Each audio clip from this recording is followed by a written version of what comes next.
Të dashur teleshikues të televizionit të shqiptarëve të Amerikës, sot në emisionin ton Argument jemi drejt për drejt me zotin Artan Nati nga Chicago, një nga drejtuesit e vatrës së Chicagos, por sot jemi për një problem tjetër, për të analizuar si po zhvillohet industria apo turizmi në Shqipëri. Ka mjaft lajme pozitive, siç ka dhe problematika të cilët po shfaqen kohët e fundit në zhvillimin e turizmit.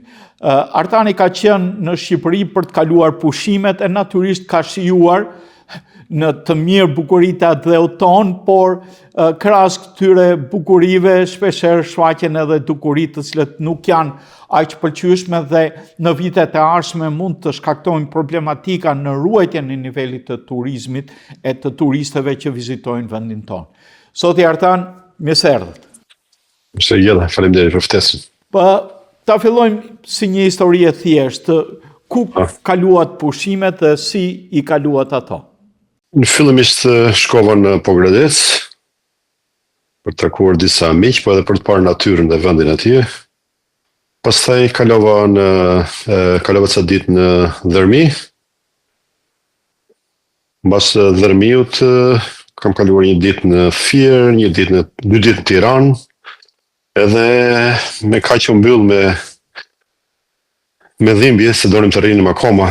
Ndoshta jo për natyrën dhe për bukuritë e vendit, po për njerëzit që na ngjallin aq kujtime dhe natyrisht ajo është pjesë. Kemi lënë gjysmën e familjeve tona në vendlindje në atë dhe natyrisht është një rast për t'i takuar për sa kohë që kemi, por aq edhe për t'u çlodhur në atë bukurinë natyrore që ka vendi. Pra, indirekt ju me udhëtimin familjar tuaj keni vizituar disa zona që nga Pogradeci deri në Dërmi e më gjerë. Por të ndalemi tek niveli i zhvillimit të turizmit. Apo vinë turistë të huaj dhe çfarë lloj turizmi po zhvillohet aktualisht, sipas pamjeve që ju pat? Sipas pamjeve pash kisha një të paktën me çfarë pam në Dërmi, Burare, aty afër nesh disa turistë. Aty ku po shohja ishte një çift gjermanës afër nesh, edhe thjesht hyra në bisedë me ata, isha kurioz të dija se çfarë ndodh. Ata ishin dy të rinj, ne ishin në college të dy. Thoshin për shpresë u pëlqen natyra, u pëlqen uji i pastër, dhe pastaj kaluan pak minuta se duket i kishte marrë uria dhe pash që hapën një trast apo një çantë që kishte marrë me vete dhe filluan të hanin bukë aty. Edhe kjo më la shumë për të dëshiruar në fakt. Tani ata kuptohet ishin nga college, po tjetra gjë ishte që Burare nuk doni të shpenzoni shumë. Ky ishte problemi më i madh dhe kuptohet nuk mund të kemi edhe turizëm elitar në Shqipëri, si thuaç udhëtimi im nga Rinasi në Pogradec deri diku ishte i dhimbshëm dhe i lodhshëm. Për shumë arsye, e para një problem mund të ishte me GPS-in. Mungesa e tabelave kuptohet, herë ishin, herë s'ishin. Tjetër rrugët ishin ca të prishura, me gropa, vazhdonin punimet, edhe udhëtimi ishte shumë i gjatë ndërkohë. Tjetër gjë që Burare, në Pogradec më kuptohet edhe njerëzit në Pogradec janë më të afërt, ndjeva më mirë, po atje nuk pash shumë të huaj, por ambienti ishte shumë interesant, mund të them, edhe duke mikpritja jo dashuria e qytetaria e qytetit Pogradecit. Mund të them që më la përshtypje të veçantë ai vend. Ishte një lloj kulture, po them, duket sikur isha në një vend nordik edhe në Pogradec atje. Fola me shumë njerëz, të gjithë kishin pasion peshkimit, kishin pasion të bënin verën e tyre, kishin dëshirë të bisedonin për tema nga më interesantet. Në ndryshim nga pjesët e tjera të vendit ku shkojnë në Dërmi, nga që u ndeshna me shumë njerëz që keni investuar atje, në Pogradec bëhet biseda normale që të ngroni shpirtin dhe e ndije ritmin e vendit aty. Ndërsa ku shkojnë pjesët e tjera në Tiranë, apo në Dërmi, apo në Vlorë, kishte një diçka që njerëzit sikur kishin humbur shpirtin dhe ishin shndruar në shifra. Çdo gjë fliti për shifra, për kostot, sa mund ta blejmë, sa mund ta japim me qira.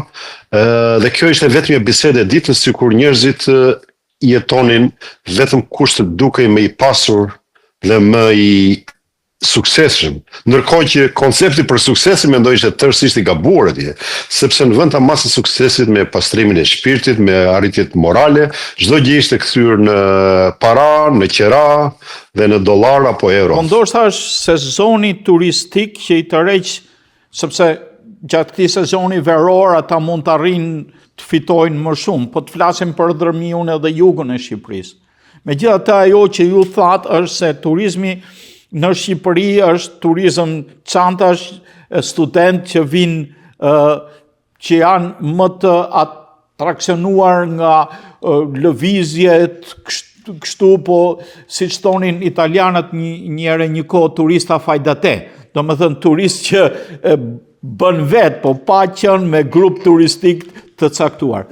Ju më tha që ishit vendosur tek një mik i juaj në një shtëpi turistike, që kishit dy hyrje, një kishit ju, një kishin këta të huaj që ishin atje. Si punonte biznesi i turizmit për vendasin ose për pronarin e kësaj shtëpie? Aty ishin bërë një grup vilash, i kishte bërë një ndërtues që unë e kisha njëjtur dikur, po aty se takova.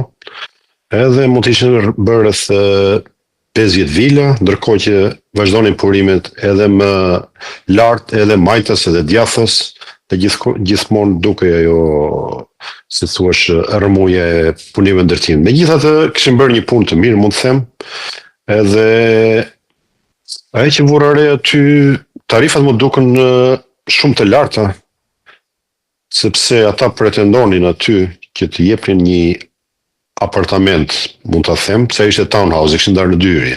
Një apartament me një dhomë gjume, me një living room apo soggiorno që thonë në Shqipëri, një kuzhinë edhe një balkon, mendonin të jepnin me 300 deri 350 euro. Që nëse përkthejmë dollar është $400.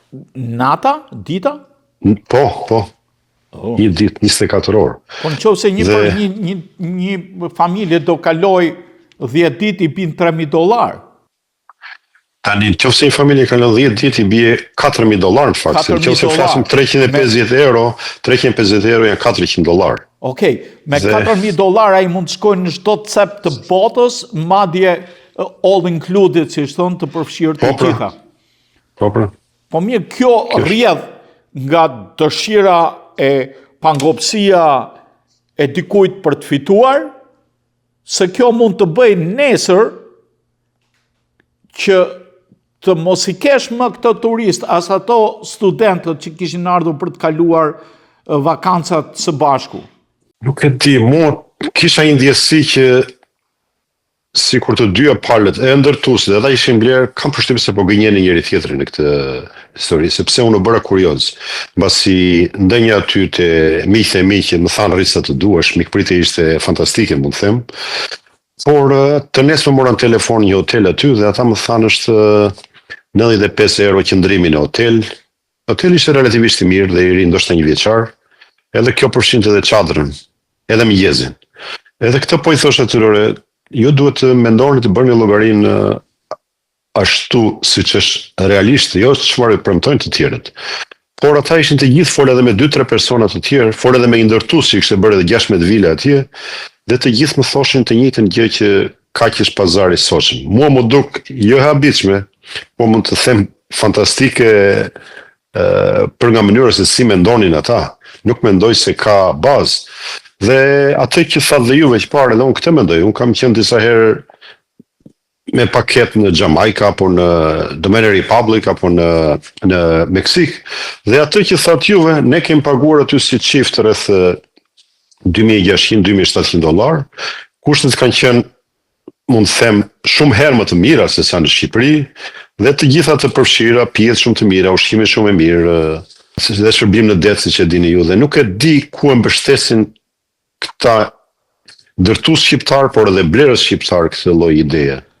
Ideja është se, domethënë, Shqipëria ka qenë e pazbuluar. Ne kemi një vend të mrekullueshëm që ne që kemi lënë e kuptojmë me dhimbje.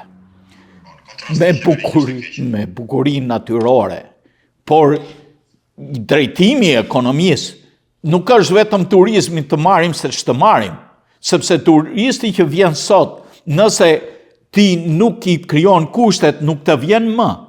12.000 shqiptarë të Kosovës e të Maqedonisë nuk kanë qenë, nuk kanë ardhur për të kaluar pushimet në Shqipëri. Pavarësisht se kryeministri thotë që ata shqipot na e bën pis, nuk e bën shqipot pis, e bën ekonomia që nuk drejtohet si duhet. Nuk është ekonomia vetëm grabitje, të marim sa të marim, se merr sot, por nuk ke nesër.